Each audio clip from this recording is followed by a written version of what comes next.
that Donald Trump is a danger to free speech, and her rallies are now off limits to journalists who are afraid that Donald Trump is a danger to free speech. Late-night comedians are afraid Donald Trump is a danger to diversity, so every single one of them is making jokes about Donald Trump because they all believe the same thing. None of the comedians is making jokes about Google Eyes Cortez, who has banned journalists who are afraid Donald Trump is a danger to free speech, while conservatives are being banned from social media by leftists who are not a danger to free speech because they're banning the speech of conservatives who are a danger to free speech because they are banning the speech of no one. Antifa is against fascists, so they are wearing masks and beating people up who disagree with them, because people who disagree with them are fascists who journalists feel are a danger to free speech because they aren't beating anyone up, but are being banned from social media because they are a danger to the free speech of journalists who are united in being in favor of diversity because they all believe the same thing, which is that Donald Trump is a danger to free speech because he is criticizing journalists, which journalists feel is a danger to free speech because it's free speech. Alex Jones is a crazy conspiracy theorist, and so powerful social media corporations have conspired to silence him because he has proved himself to be a danger to free speech because he hasn't silenced anyone and believes in conspiracies which have silenced him. So in general, I think we can safely say that leftists believe conservatives are a danger to free speech, and so they silence them because leftists believe that free speech is a danger to free speech. Trigger warning, I'm Andrew Klavan, and this is The Andrew Klavan Show. Hunky-dunky, life is tickety-boo. Birds are winging, also singing hunky-dunky-doo. Ship-shaped, ipsy-topsy, the world is zippity-zing. It's a wonderful day, hurrah, hooray! It makes me want to sing. Oh, hurrah, hooray! Oh, hooray, hurrah! All right, the lovely and talented Michael Knowles will be with us. He's been rescued from the future unemployment. Does anybody work back there? They do these elaborate jokes. They've got flames coming out of the driveway. Am I the only person who's doing anything? Anyway, we're glad to have him back as our cultural correspondent.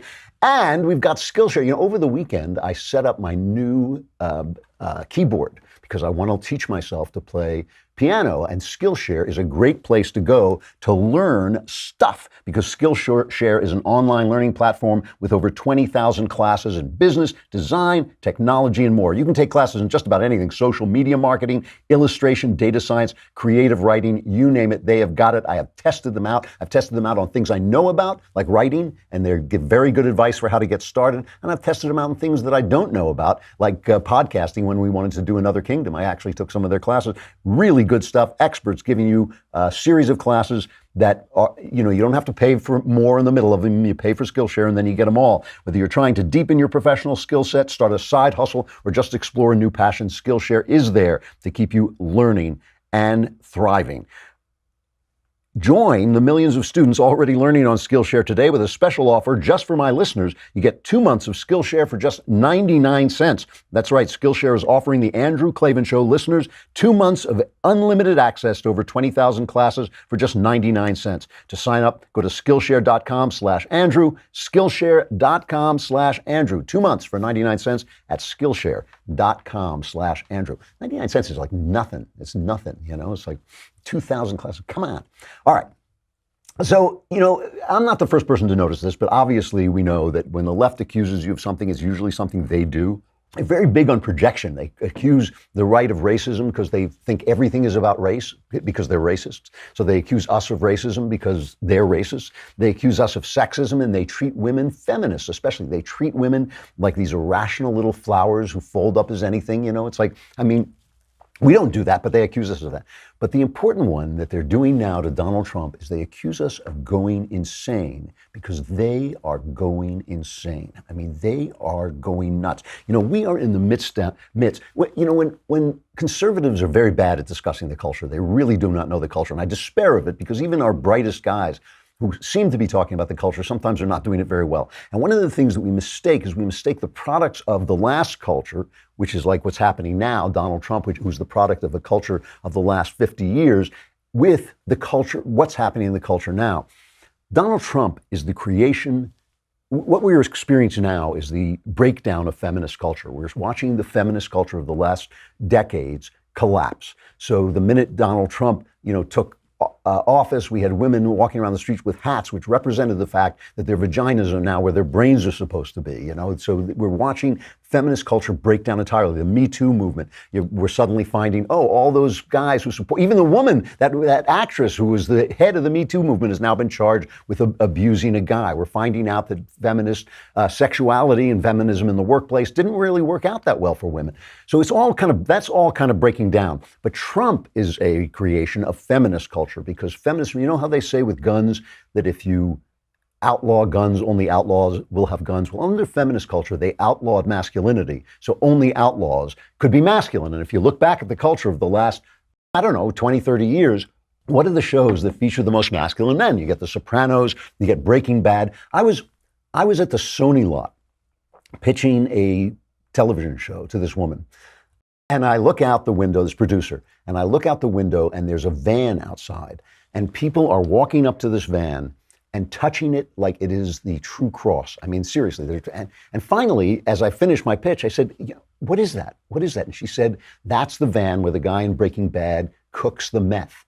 And I said, they're worshiping the van of a meth dealer. That's what we're doing. And if you watch Breaking Bad, people always say that, I've heard this from a dozen women in Hollywood who work in Hollywood. They'll say to me, well, people support and have sympathy with the meth dealer in Breaking Bad because he's doing it for his family. That's not why. If you watch the first episode of Breaking Bad, he's a wimp. He is henpecked. His wife controls him. Everybody dominates him. And what we watch is through becoming a meth dealer, he becomes a man. And that's why he's appealing. Tony Soprano, the reason we follow him is because he's a man. Donald Trump is a product of a culture in which only outlaws can be men. That is why he is so disturbing to us when he does the stuff he does. And yet, we support him and we sympathize with him because we see that they outlawed being a man. And this is a guy who comes in and says, I don't care what you say about me. I don't care. Did I say the N-word? Too bad, pal. That's too bad. It's just, I'm not going to let you tell me what to say. I'm not going to let you tell me what to think. I'm not going to let you tell me what to do. And like what we do and what has happened now, since that outlaw male has triumphed, the Breaking Bad guy is essentially running the country. Although he's not an outlaw in the sense of criminal, he's just an outlaw in the sense that he's against the culture. The left has gone insane. It's gone insane. I hear people sometimes say, I heard Ben say this. He said that a man who thinks he's a woman, a transgender man, is mentally ill. I don't think he's mentally ill. He may have, physical things. We don't know what's going on inside him. He may not be mentally ill. But the guy who tells you he's a woman because he says so, he's mentally ill, and he's the editor of the New York Times. The people who are talking on air are nuts. And so that's what they are accusing Donald Trump of. They are, you want to see how nuts they are? I put together, we had the guys here put together a little montage of what they're just saying this weekend about Donald Trump. Here is the nutball montage from the left. In Nazi Germany, Hitler told people what they were going to do and assumed that no one was going to get in his way. And Donald Trump has assumed that no one would get in his way. And so far, if you look at the silence of Congress, he's right. This is a white supremacist country, and we have to deal with that every day in everything, in how we relate to the police and how we relate to jobs and how we relate to the criminal justice system, in everything. I believe he wants to start a race war in this country. Well, he's not rounding people up and murdering them without any, due process. He'd certainly like to. Anyway. I don't think you can say that definitively. Get out! That's the left. Over one weekend, Katie Tour saying, well, he's not rounding up people and killing them. And the woman who says that he'd like to be rounding up people. That's a woman from Knucklehead Row. That's Michelle Goldberg from the New York Times. These people are Looney Tunes, okay? They are Looney Tunes. So over the weekend, there's this story. And by the way, Molly Hemingway, I got to point this out. Molly Hemingway has said, she had a tweet that came out, if you think of media coverage and other resistance activity as a Westworld-like loop, where they alone are unaware they're repeating themselves, it all makes more sense. They're on the obstruction loop.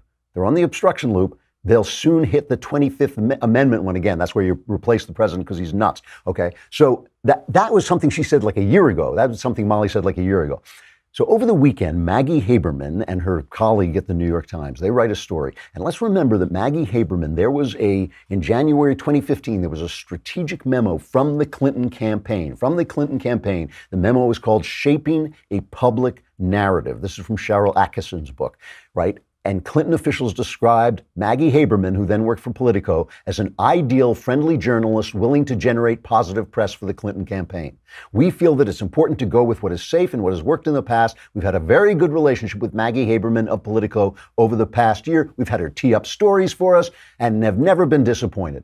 That's Maggie Haberman. Now she's the New York Times White House correspondent. And they hired her after this stuff came out, right? So, there's a Clinton operative, there's a Clinton, toady, put her on the White House to cover Trump. Well, I guess maybe they thought she was going to be covering, I don't know, did they hire her after Trump? I can't remember. But maybe they thought she was going to be covering Clinton so they could give her all the love they wanted to give her. So now they run a story about Donald McGahn, who is White House counsel, that he's talking to Robert Mueller. And that's a breathless story from Maggie Haberman and one other reporter. And it's about that McGahn has given a mix of damaging and favorable information about the president, but he said Mr. Trump did not go beyond his legal authority as a president, but he's been given all this stuff. And the original story was just full of like this thing that McGahn had become John Dean. He's turning it all over to the Mueller investigation. So Trump is furious, and he goes off and he tweets, and he says, the failing New York Times wrote a fake piece today implying that because White House counsel Don McGahn was giving hours of testimony to the special counsel, he must be a John Dean type rat. But I allowed him and all the others to testify and have demanded transparency so this rigged and disgusting witch hunt can come to a close. So many lives have been ruined over nothing. McCarthyism at its worst, yet Mueller and his gang of Dems refuse to look at the real crimes on the other side, and the media is even worse. So first of all, in order for McGahn to testify to Robert Mueller, he's the White House counsel, right? So they have to waive executive privilege. So Donald Trump waived executive privilege. It is proof positive that what he is saying is true, that he let the guy go over there. And so what the Times does is they put together stuff from Steve Bannon. Steve Bannon said, we shouldn't waive executive privilege. It's dangerous. We shouldn't. Basically, they put together this idea that Trump allowed this to happen, but somehow it's all gone out of control. And Trump objects because it's a phony story. It's a ridiculous story. The way it is written is ridiculous and false. And also on top of which, where's the information coming from? It's got to be coming from Mueller, right? It's got to be coming from the Mueller investigation. So Trump goes off and he puts out, his usual number of tweets of just absolutely condemning this. So remember what Molly said. Molly said, first they go for obstruction of justice, and this is what they say Mueller is investigating. When that doesn't stick, he's crazy. So in reaction to this, Joe Scarborough tweets, anyone who has known Trump for years and doesn't have a stake in his political career or the GOP says the same. He is unwell and has been getting progressively worse over the past 18 months. Molly's right. They're in Westworld. They're playing out, they're robots playing out the resistance loop, and they don't know it. Here's Brian Stelter saying the same thing. There's so much wrong with these tweets. He even misspells the word counsel, and it doesn't stop there. Here are 6 of the tweets today. At one point, he's comparing Mueller to Joseph McCarthy. You'd look at this if you were in some other foreign capital and you'd say, is the president okay? Is he all right? He's nuts. He's a crazy man. They're saying he's Hitler. I remember, by the way, that was Reagan's daughter. I remember when Reagan was Hitler. I remember when George W. Bush was Hitler. Everybody that disagrees with the left is Hitler. And then they have, they just have to pay the president some respect, I think. RESPICT. Maybe they should pay him some respect. I don't know. Whatever he says, this is who we're dealing with. These are their best guys, and they're yelling about Trump is insane. And then I love this stuff. This is just, they are so comical at this point. Chuck Todd has Rudy Giuliani on. And let's think about this for a minute, right? The Mueller investigation is clearly linking to Clinton toady Maggie Haberman at the New York Times. Clearly they're leaking, which should be illegal. I think it is illegal to do. And so now, they're obviously looking to get him on obstruction of justice. And of course, once you are interviewed by the feds, make a mistake, say something that's a little overblown. And, you know, Trump is not exactly the most precise guy in his speech. Trump goes in there and is interviewed by Mueller. They get him on lying because he says, oh, you know, yeah, I remember how my crowds were bigger than Obama's. They go out and find, no, his crowds were 15 people less, and they bring him up on federal charges. And so Giuliani is trying to protect him. So Chuck Todd brings Giuliani on, and Giuliani is trying to explain to him that, you know, you can get caught in a perjury trap even if you're not committing real perjury, the kind of perjury that we think of as perjury. So he gets him, they get talking, and here's what Giuliani says. Look, I'm not going to be rushed into having him testify so that he gets trapped into perjury. And when you tell me that, you know, he should testify because he's going to tell the truth and he shouldn't worry, well, that's so silly because it's somebody's version of the truth, not the truth. He didn't have a conversation. Truth is truth. I don't mean to go like... No, it isn't truth. Truth isn't truth. The President of the United States says, I didn't... Truth isn't truth. Mr. Mayor, do you realize what... No. This is going to become a bad meme. Don't do this to me. You see, Giuliani knows exactly what happens. He said something a little awkward because Chuck Todd said truth is truth, which obviously is not true in a case like this. In a case like this, it's who says what and where they can set you up and how they can get you. And so he says truth isn't truth. And so that becomes the big headline, just exactly like Mitt Romney saying, I put women in binders. I had all these women in binders. And suddenly that became proof that Mitt Romney was abusing these poor women, shoving them into binders. Just there, all you could see was their high heels coming out of the binder. It was disgusting. It was a horrible, it was like an atrocity, an atrocity.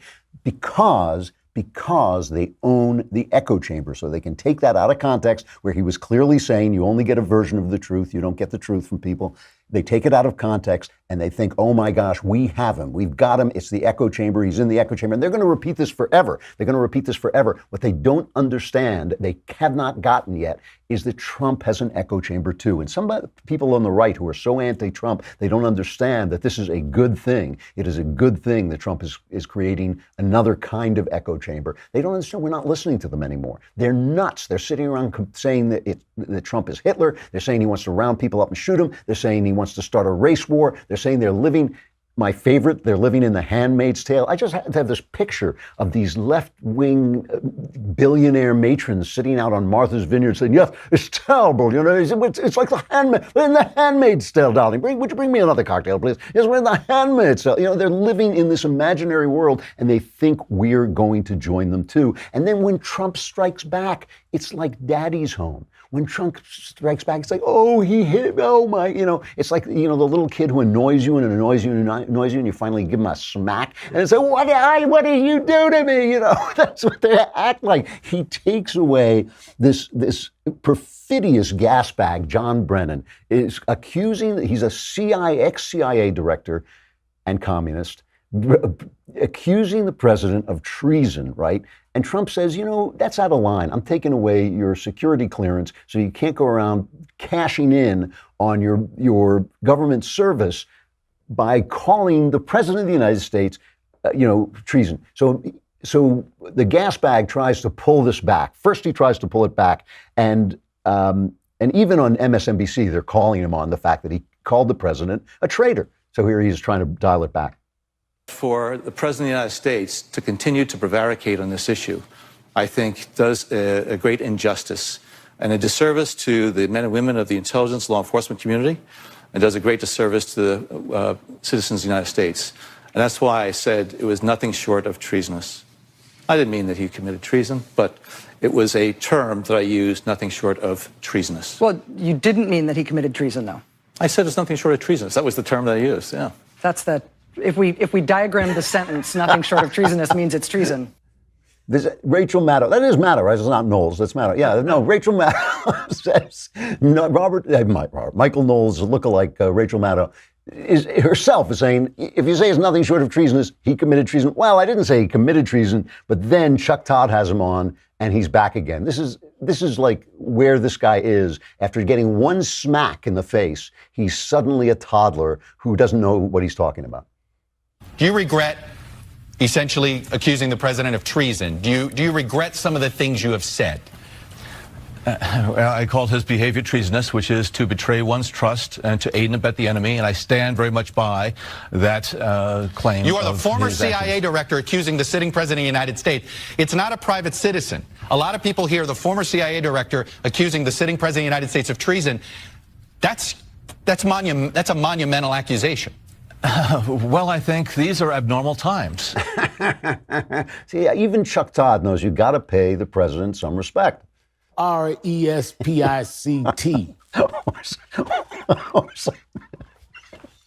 Or some respect. You've got to pay the president some respect, because without respect, the whole world, if we don't respect one another, the whole world falls apart. What I love is, John Brennan, the reason he's such a gas bag is because he was at the center of a conspiracy to use our intelligence services to spy on a political candidate. That is what he did. He pushed this completely unproven Steele document, these unproven allegations from the opposition party. He pushed them on Comey. He leaked them to the press. He did all this stuff, and he knows it, and he's basically covering it up with all this gas baggery. So now there's suddenly a danger to these guys that their gas baggery is going to cost them their very expensive security clearance. And suddenly you watch them, they're scrambling like roaches. James Clapper, who's also involved in this, who also, like John Brennan, lied to Congress under oath, right? This is another guy who lied to Congress under oath, and they're talking to us about how evil Donald Trump is. I don't think Donald Trump has lied to anybody under oath. I haven't seen him do that. They call him a liar, but he hasn't perjured himself that I've seen. Here's James Clapper dumping his fellow spy. He's throwing John Brennan under the bus. John is sort of like a freight train, and he's going to say what's on his mind.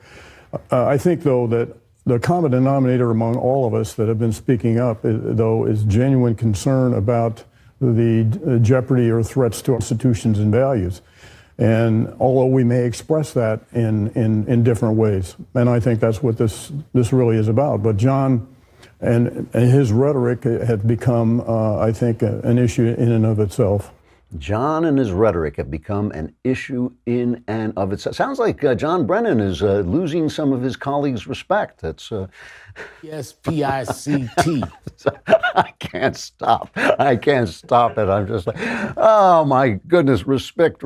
So these guys expect us they expect us to respect them, and yet they, they're calling Trump insane, and they are going insane. They're going insane because their culture is falling apart. Their culture is genuinely falling apart. Every word they told us about women was untrue. Every word they told us about men, untrue. Most of the stuff they told us about the treatment of black people after a certain period in American history where there was shameful treatment of black people everywhere, but here too, all of it untrue. And those lies are falling apart. And Trump, because he is an outlaw male, because he is doing that thing that we kind of respected and liked when we watched The Sopranos, when we watched Breaking Bad, he's doing that thing where he is breaking the rules that they established. They're falling apart. Their culture is collapsing inward, and they're going nuts. I mean, what you are looking, when somebody at the New York Times, which used to be a newspaper, right? I'm not kidding about this. When I call it a former newspaper, back in the 80s, say, the New York Times was a newspaper reporting the news, a little left-wing leaning, sure, but I mean, it was not peddling fake news. Now it is peddling fake news. They have a thing, there are these new documents coming in about Bruce Orr, and we are going to find out some tremendous stuff about this guy, right? This is the guy who was the Associate Deputy Attorney General, number 4 at the Justice Department. His wife worked for Fusion GPS, remember the Oppo research team that went after Trump for paid by Hillary Clinton and the DNC, and also was related to that Russian lawyer whose name I can never pronounce, who had the meeting with Don Jr. So they're in the thick of this Oppo operation against Donald Trump. Bruce Orr's wife, Nellie, works for them. She's feeding information to him. He's feeding information direct from the head of Fusion GPS to the FBI, okay? Long after Steele has been fired and is not supposed to be working for them, he's still pumping this anti-Trump information into him. And Kimberly Strassel, who has been really on top of this at the Wall Street Journal, writes a whole piece about this. The New York Times runs a story headlined, "Embracing Conspiracy Theory, Trump Escalates Attack on Bruce Orr." Now, Bruce Orr, remember, number 4 at the Justice Department, it's a big deal, has since been demoted. So this is their lead. President Trump threatened on Friday to quickly revoke the security clearance of Bruce Orr, a little-known Justice Department official. And they go on in this vein forever, trying to convince us that Bruce Orr is a nobody. It's just a conspiracy theory. I mean, this is because this is to insulate Orr from these new documents that have just been turned over after a massive fight with Congress. After a massive fight, they have finally extracted Orr's notes and his emails and all that stuff. By the end of this week, I think we will know a lot of stuff that went on that is absolutely shameful. And the New York Times is running interference for it. If you work for the New York Times, you wake up every morning to work with liars and clowns. I mean, that is what you do. That is who you are. You know, like I come here and sure, I work with Knowles, but otherwise I work with a bunch of really good, honest people. We argue, we discuss, we try and be fair. If I'm not fair, Shapiro will come in here and tell me, I will tell him. We will talk about these things constantly. At the New York Times, you are working for people who lie. You are a liar working for people who lie. That is the thing. So when they say that Trump's a liar, and look, Trump ain't Honest Abe. Nobody's going to say that he is. Trump is not Honest Abe Lincoln. Trump exaggerates. He ducks. He dives. Especially when he's done something wrong and he's caught, he lies outwardly. But he's up against crazy lying people. That's who he's up against. And they're calling him crazy. They're calling him a liar because that's what the left does. They project their faults on to you. Hey, when is Knowles' conversation? Wednesday, I think. It's tomorrow. It's tomorrow, yeah. So tomorrow, tune in the conversation. I don't have the copy in front of me, but I think it's at 5:30 Eastern. Is that it? Or 2:30 Pacific time. And Elisha will be talking to Knowles, and Knowles will tell you everything he knows. So it should be, about a 4-minute show. Knowles, and I want you to hammer him about the Catholic Church this week. Don't let him off the hook on this Catholic Church. I want to see him dance. I want it to be like one of those Westerns where you shoot at the guy's feet, say, dance, partner, dance. All right, we're going to bring Knowles on in just a minute, but I got to say goodbye to Facebook and YouTube. Come on over to thedailywire.com and subscribe, because you got to subscribe to be in the conversation so you can shoot at Knowles' feet.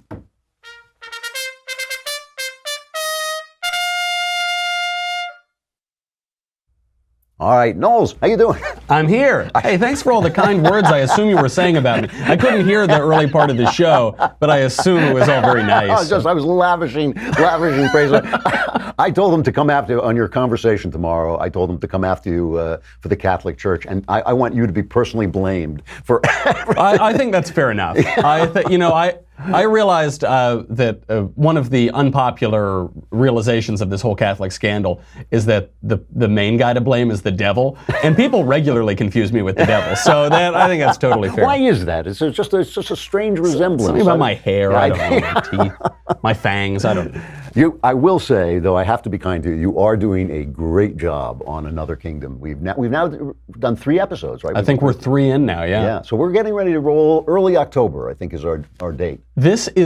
I'm really excited for this. I hope people binge the first season so that they're caught up on it. Yeah. But you don't really need to be. You can dive right into this. It totally holds up. The story is better this season than the first time. This is it's a good story. Yeah. There are not many sequels that are better than the original. It's The Godfather, right? Pocahontas. I don't know. There are a few, but this one really is so fun. And from last year, doing this in your attic while we're sweating and police sirens are going by, to now we've got some really cool stuff planned for visual aspects and sets, and it's pretty high quality, man. The visual aspects are incredible. I mean, Rebecca Shapiro, the talented Shapiro, is that's right. is doing some of the. It really looks great. Anyway, but that has nothing to do with what I cruelly sent you out to today. That's to cover, what is it called? Rise for Roe? Rise for Roe. No, Rise for Roe. Gee, they're so clever, though, because it's Roe v. Wade. We have to celebrate killing all those babies. I love it. I saw there was some ice cream. Did you see that? Did you see this? The abortion ice cream from Narrow or something? Oh, I did see this. Yes, Rocky Row, I think is what it is. Like Rocky Road, it's Rocky Row. Well, that's good, because after you kill the children, you eat them. There's nothing wrong here. Yeah. There's nothing. That's right. Oh, ha ha ha! I would have given this ice cream to my little child had I. Right, exactly. I mean, it's so unbelievable. Yeah, it is unbelievable. That they wouldn't.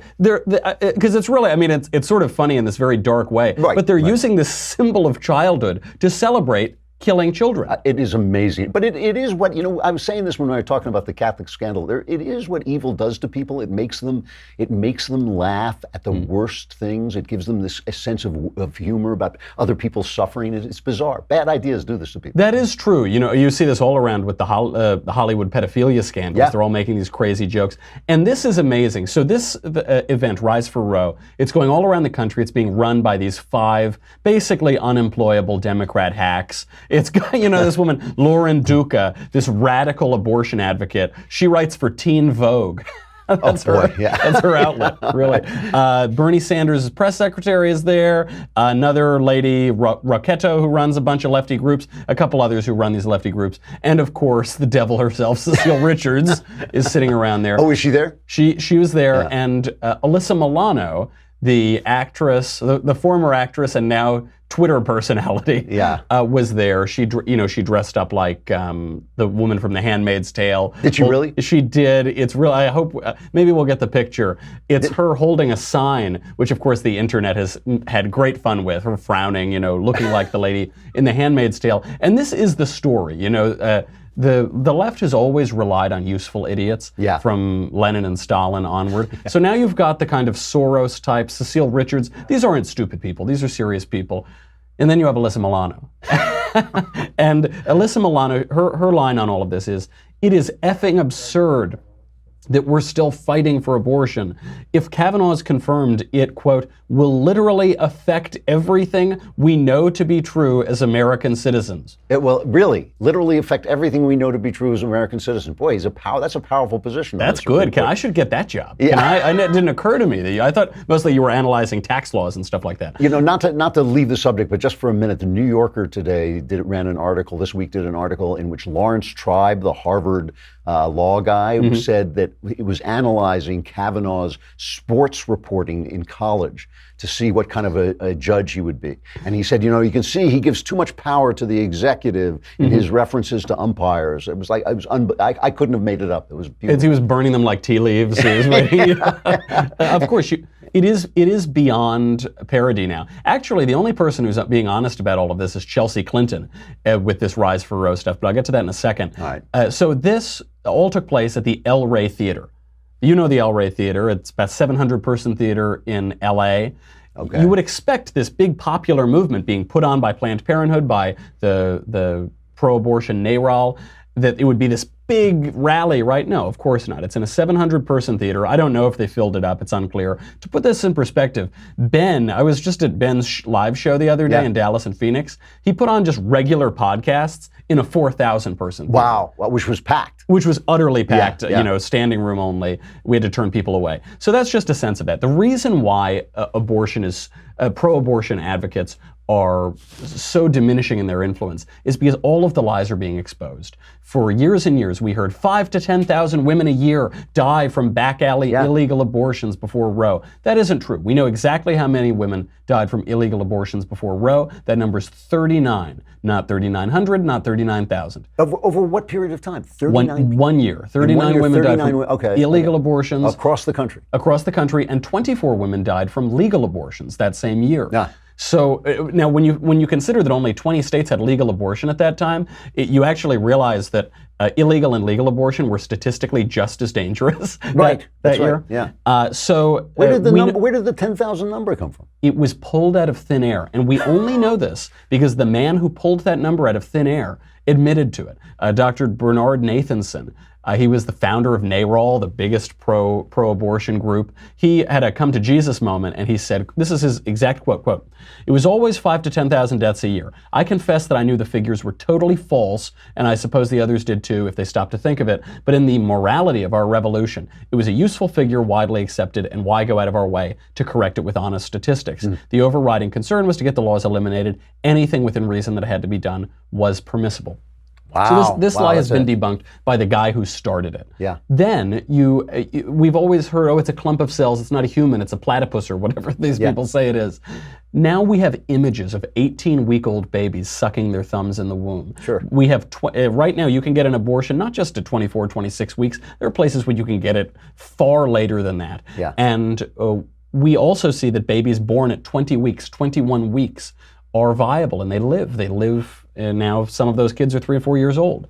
All of those lies come out. Chelsea Clinton, I have to give her credit where credit is due. She made the only honest argument for the Rise for Roe parade, which is that abortion has added $3.5 trillion to the economy.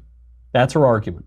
Because women have aborted their children, they entered the workforce in higher numbers, and this added money to the economy, which is why abortion is good. Really? That's her argument? That is her argument. That's like the clown who said it's cut crime because most of the aborted kids are black. That's right. That's exactly it. These are the worst people in the country. I actually have to give her credit, though, for just demonstrating the wickedness of that argument. She said, yeah, I know. We try. Yeah, maybe it's a baby. Maybe it's this or that. But look at all the money. Look how rich we are. Look at the money you save. Yeah, we killed babies, but look at the money you save. It adds new meaning to that Clinton phrase. It's the economy, stupid. Yeah, really. I mean, it is amazing that one of the top people at NARAL came over to the other side, as did Roe. That's right. I mean, Roe herself came over and is a pro-life advocate. Their icons desert them because they realize what they're doing. I mean, you don't really see a lot of pro-life leaders going over to the other side. You don't see abortion survivors, of whom there are many in the country and around the world, who say, oh no, now I'm a fierce abortion advocate. It doesn't happen. It's sort of the argument I think of when it comes to the 2020 election from this vantage. From this vantage right now, we say, what votes did Trump lose? He's only gaining votes. That's kind of how I see the pro-life movement. What support has the pro-life movement lost? It's only gaining support. And don't be fooled by statistics. The country is almost evenly split on pro-life, pro-choice, but when you drill down, should abortion be legal at 35 weeks, 30 weeks, 20 weeks, 15 weeks? Should it be legal in cases outside of rape, incest, life of the mother? The numbers dwindle so significantly that the majority is with pro-life. There was a poll out at the end of last year that showed that 50% of women or something like that consider themselves pro-choice, but when you drill down to it, they really only believe that it should be legal in emergency cases, rape, incest, and threat to the health of the mother. And it is amazing to me that they get away, the press still gets away with asking that question of dopey Republican candidates who aren't ready for prime time and boggle the question. But they just never ask the Democrats, should it be legal should you be allowed to abort your baby if it's a girl? And you want a boy. That's you never ask that question. I mean, that's the question you ask the other side. If you're a fair, honest journalist who doesn't want to take sides, I think a Republican should be able to handle the question about rape and incest, which is what, like 0.1% of abortions or some incredibly tiny. I mean, it's far less than 1%. All of them, rape, incest, threat to the life of the mother. Yeah. And they'll have to ask Chelsea. When Chelsea inevitably runs, they're going to have to ask, should we eat Irish children? Should we? They've become Swiftian in their self-satire. And obviously they'll never get the fair shake. We will never get the fair shake from the press on this. They will never push them. But even in spite of that, it seems the public opinion has shifted majorly in the direction of pro-life, which is why they can't fill a tiny theater in Los Angeles. And the science is all on our side. I keep telling the college kids this when I speak in schools because they ask, well, are we going to win this fight and all this? And I say, look, the science, eventually you're looking on a screen at a baby, and you can see it's a baby. You think like, maybe I shouldn't kill the baby. It's like not such a good. Listen, before I let you go, I have to ask you one question. You saw this movie. What was the name of this picture? Sorry to bother you. And sorry it bothered me. It got these wonderful reviews. You said it was trash, right? Drew, that's right. I was on my sabbatical in the Rip in the Space-Time Continuum last week for my cultural segment. It was the single worst movie I have ever seen. Really? And I should have known that because it had an almost perfect score, critics on Rotten Tomatoes, and it had about a 62% under the audience score. It was so bad. It's a communist movie. The director of the movie is a self-described communist. He says it's a communist movie. And the other reason I know it's a communist movie is it's not exactly subtle. It's this clumsy, clunky movie with mediocre I'll call some of the acting was adequate, some of it was not adequate. The writing was horrifically bad. It's anti-capitalist. It says that in free markets with economic liberty, jobs disappear and people are enslaved. Now you look around, we're at all-time high employment because we're liberating the economy a little bit. But never mind the reality of that. But just, I mean, you're an actual writer. I'm a best-selling author, but you're an actual writer. Well, I put words in my book. You put words in your book? Yeah, my mistake, yeah. The protagonist of this movie, his name is Cassius Green. Oh, wow. Do you get it? I get it. You get it, That's right? Like, wow, that's so deep. In case you didn't get it, he says, my nickname is Cash. So in case you didn't get it, do you know, at the end of the, here's a spoiler alert, doesn't matter. Don't even, you're not going to go see this movie. Nobody who's listening. At the end of it, they find out that the capitalist is literally turning the workers into horses. They're turning them into work horses. Literally doing. Do you get it? Yeah. Do you get it? It's really, this is the sort of subtlety, Drew. I've never been able to get out of your. Well, your look, work. at least he's not killing babies to save money. You know, I mean, it's like, you know. It was really, you really must go see it just to see how horrific it is, especially because you're an artist.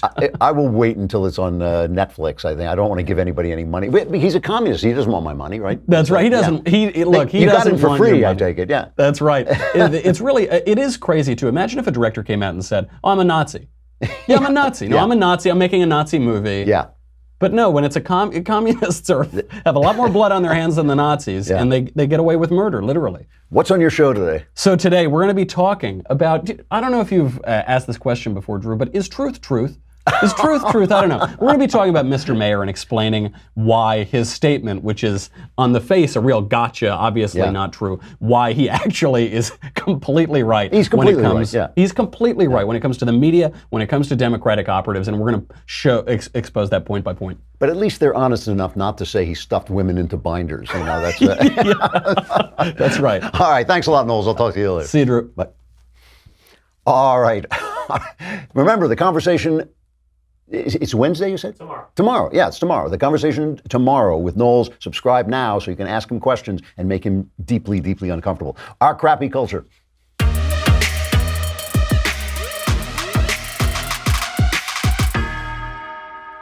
So this is a sad story that has this kind of evil humor to it that a bunch of people were making fun of, but it's not really that funny.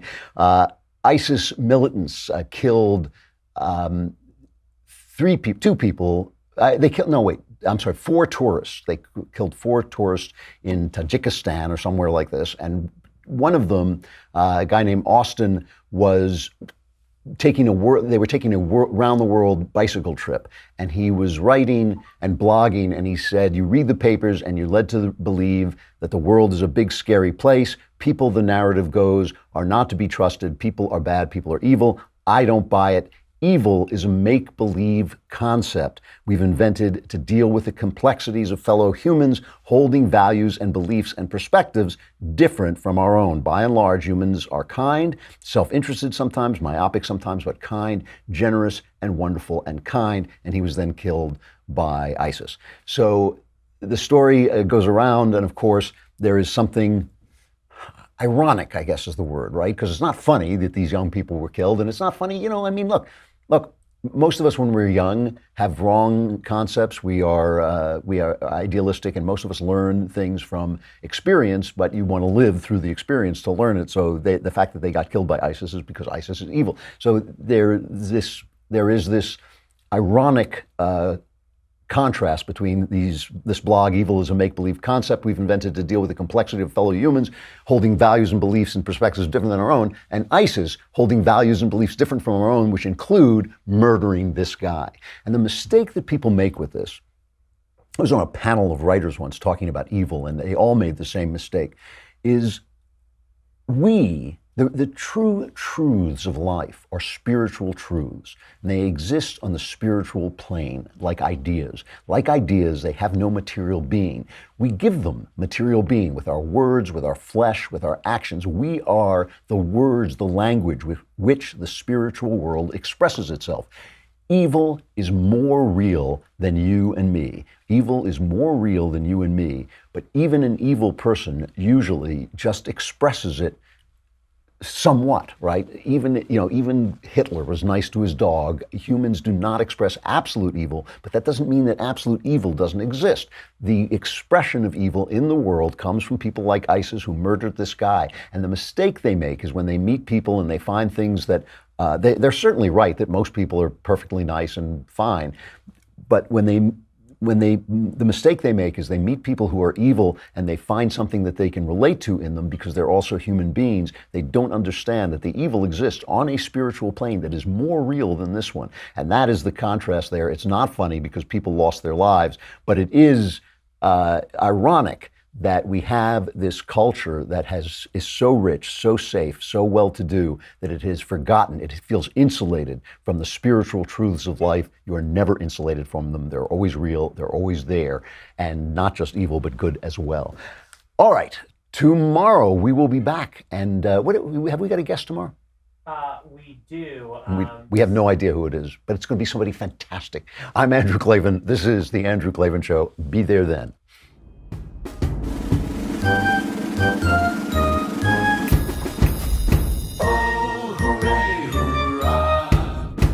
The Andrew Klavan Show is produced by Robert Sterling. Executive producer, Jeremy Boring. Senior producer, Jonathan Hay. Our supervising producer is Mathis Glover. And our technical producer is Austin Stevens. Audio is mixed by Mike Cormina. Hair and makeup is by Jesua Alvera. The Andrew Klavan Show is a Daily Wire forward publishing producer.